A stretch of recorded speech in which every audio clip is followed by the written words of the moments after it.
Shalom, shalom, shalom, shalom. Today is Tuesday, August 13th, 2024. Out here just taking a quick walk. It's been about 3-4 weeks since I've been out of work, out of my full-time job anyway. Still have the part-time thing going on, but it's kind of taking it's slower to get restarted, but that's been good. That's kind of been working out in my favor. I've been taking a lot of time to just sit back, reflect, relax, get my health together, mental, physical health. Because at that old job, man, I was working at least 12 hours a day, if not more sometimes.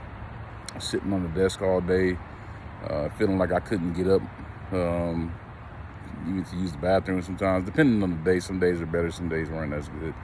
But it was one of those situations where I was kind of just falling into this rut of having to wake up at 5, 6 a.m. every day, barely getting time to do my morning routine before the day gets started. Because once the day gets started, and a lot of times my early morning, I always had a task that was time sensitive, so I couldn't really, I really had to be on point from the very start. I couldn't just kind of ease into the day.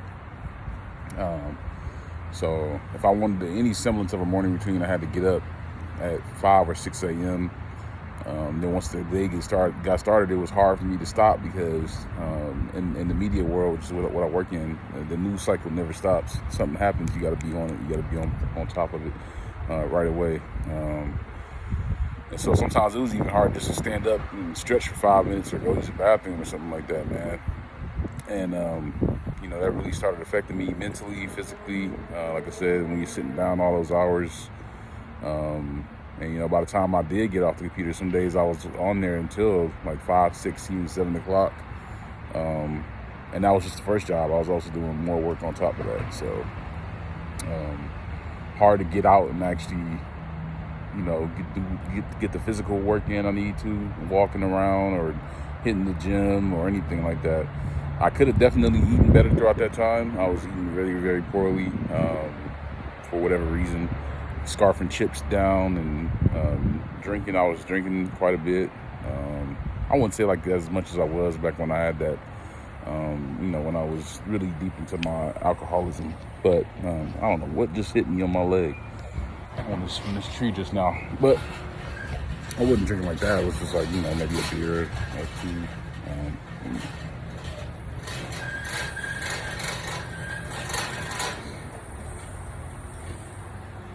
I wouldn't drink like that, that much. Just maybe like a beer or two. Just like a little drink. Just in the night, just to kind of relax before bedtime. Might have stayed up playing like an hour of games, maybe like a couple of games of Madden or something like that before shutting it down. I had to have time to pray and meditate too every night. So that cuts into my functioning hours as well. I don't want to say that cuts into actually the job, cuts into that stuff. I would love to sit and meditate and pray all day, honestly. But, the sluggard doesn't eat. The early bird gets to worm, all those colloquialisms and cliches, you think about. So now it's just amazing how just a few weeks of change, how big of a difference just that can make. And it really excites me because I'm thinking about what the next, how the future, the rest of my life looks like. Being able to get up at a reasonable time and actually spend time with the Most High and praying and meditating and reading, eating right. I'm on an intermittent fasting plan right now. I don't eat until maybe around noon, and my first meal of the day is usually some piece of fruit, whether it's some watermelon, pineapple, grapes, whatever I might have. And then I might eat again around like 4, 5, or 6 o'clock. No later than 6 or 6:30. I try not to eat. I usually eat like a big meal then, some form of protein and a bit of carbs on the side. And I try not to go beyond that, I'm trying to cut out the snacking. For me, mainly, it was a lot of the chips. Man. The chips, man, they got me in trouble. I got to cut them chips out. Making smart substitutions where I can. So like now, instead of like doing Ruffles, I'll do some tortilla chips with some guacamole. That'll be my snack. Or that might even be a meal in itself some days. And then I just won't eat again until that next cycle the next day. So even just doing that over the last 3-4 weeks, plus the little bit I moved, I haven't even been doing like a ton of walking except for when I went to Austin for that event. I walked around quite a bit, and my body definitely needed an adjustment for that. But ever since then, I haven't walked that much every day. And some days I haven't even walked at all, but I try to move around, at least doing stuff around my apartment. Getting ready to move in the next month, so getting stuff ready for that. Help me move, get more active a little bit more around the house. And now I'm going to be taking more daily walks. Already feeling good dividends there. Like I'm able to walk further and longer without feeling tired, without having to take breaks. There's not a lot of pain. Not even running out of breath like that, like I was even just a month ago. So very, very big positive changes already in the little in the few weeks of that I've been out of work. So really just excited for what the future holds. Whether that's like I said, I don't know. I don't know what it looks like. I'm still doing my part-time thing, and sometimes I feel like I want to just stay part-time as long as it's paying the bills. And that's why I'm happy that I've made a real effort to reduce my expenses, and that's part of the reason I'm moving, is to get my rent lower. Because at this point for me, it's just about living a quality life, and living a quality life doesn't necessarily mean making the most money and spending the most money and having the nicest things. Even though I do like my nice toys every now and then, my tech, I love tech. When I do buy a piece of tech, I only buy what I need. I don't just buy stuff just because it's cool. Like, I buy what I need, what's gonna give me value in whatever it is I'm doing. If I can get value out of it every single day, if I'm using it every single day, or at least often enough that to justify purchasing it, I'll buy it, and I'll make sure to buy the best tool for the job for that specific need. So that's how I approach it. We all value things differently. I'm also going to be spending a lot more. I don't want to say spending a lot more money on quality food, but quality food is also going to be another item in my budget that I'm not going to be too kind of picky over. I want quality food, because a lot of the food out here now is trash. Bought a thing of grapes, and within 2 days the grapes are bursting all over the bag, and they taste funny, they taste weird, like it's some chemicals embedded within the grapes. So the food is off out here. I'm not sure what's going on with that. Would love to have my own piece of land so I could grow my own food, but I just don't have the means to do that right now. But just being more intentional about where I spend my money, how I spend my money. I prefer to spend them on, like I said, things that are going to deliver value and either make me more money or make my life easier in a way that is meaningful to whatever mission or goal I'm on. The food also, it's going to help me maintain a healthier lifestyle, because without health, you can't have wealth, right? Other than that, I actually value the time more than the money. So I'll spend that time I would otherwise spend making money working on relationships, getting back to, spending more time talking to my friends and family, and spending more time with the Most High. That's all that matters to me right now. And spending time on, a part of that plan is to use more time to spend on my own businesses instead of working for other people, which I think in the long run is gonna be a crucial to make it in this world that's become increasingly anti-human. We've normalized a lot of BS in this world right now, man. People's I mean, I don't know, man. I like to say we've become a nation of bootlickers, man. People out here justifying what's going on. Oh, if you can't make it in this world where the rent's going up 4x and house prices have gone up 4x, but the salaries have barely moved, it's your fault. You just gotta work harder.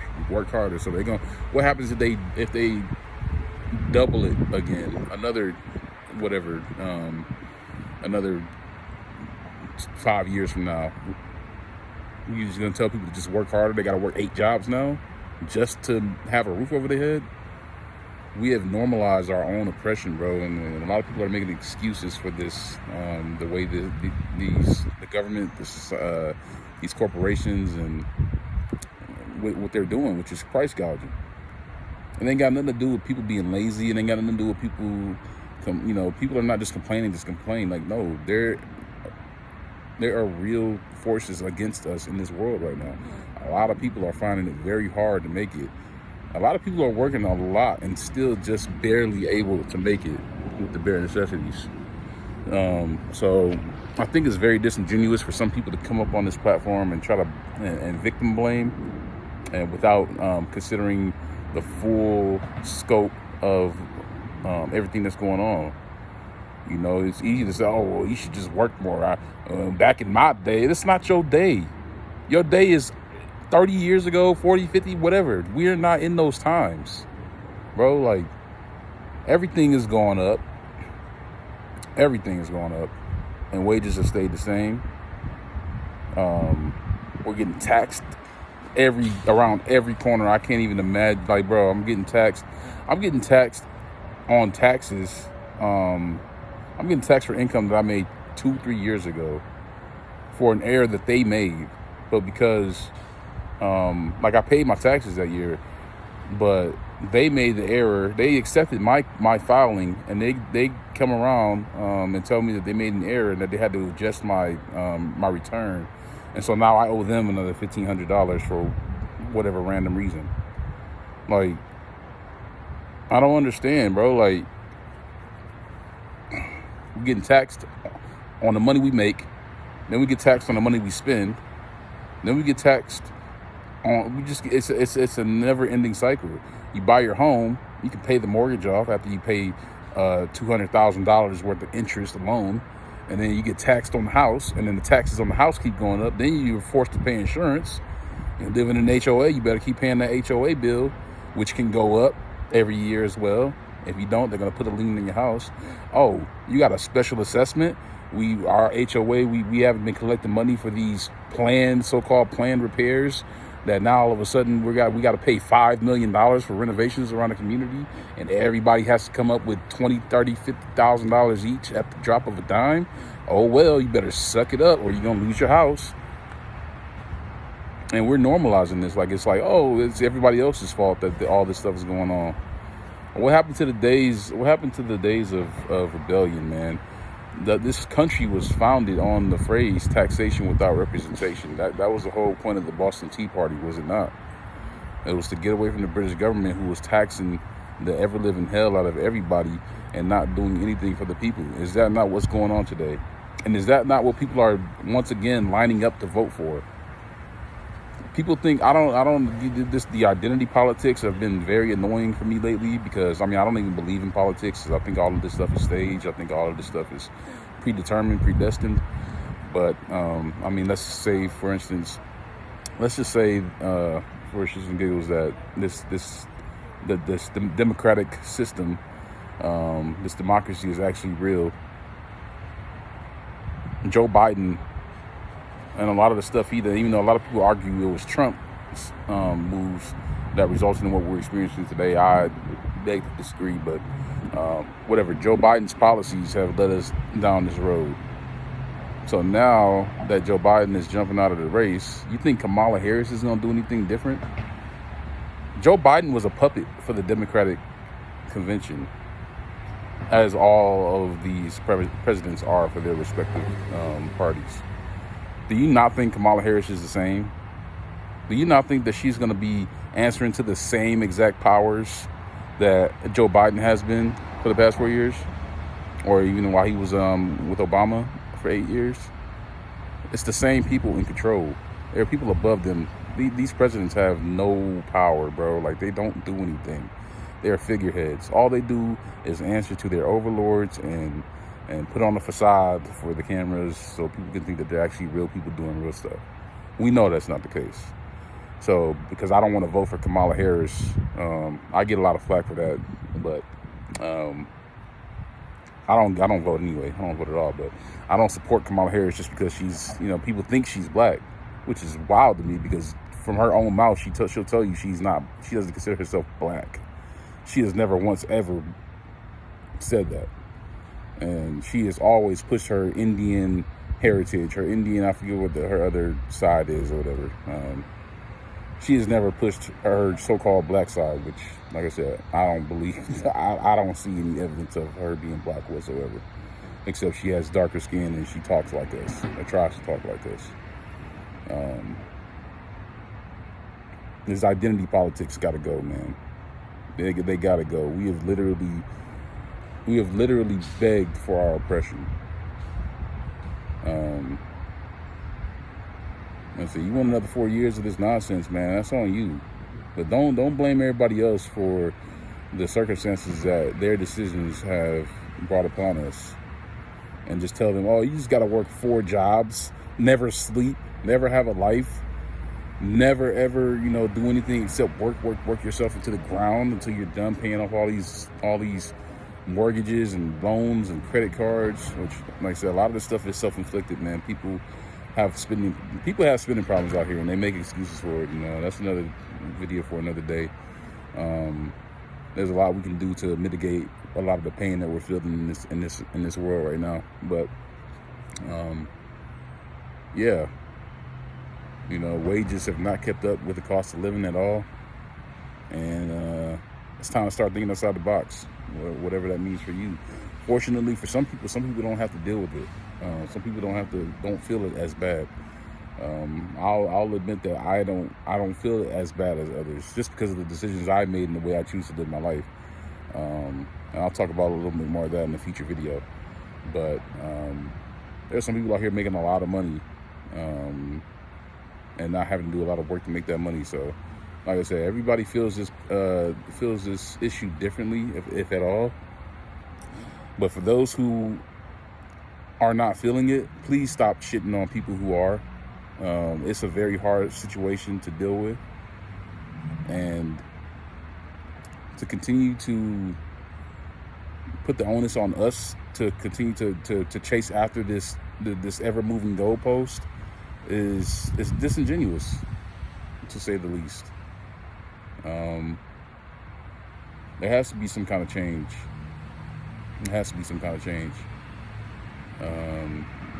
But it has to start with us first and foremost. So I'll talk more about how whatever personal changes you can make in your own life, your own finances, what we're doing for work, how the different things we can try to do to make money out here.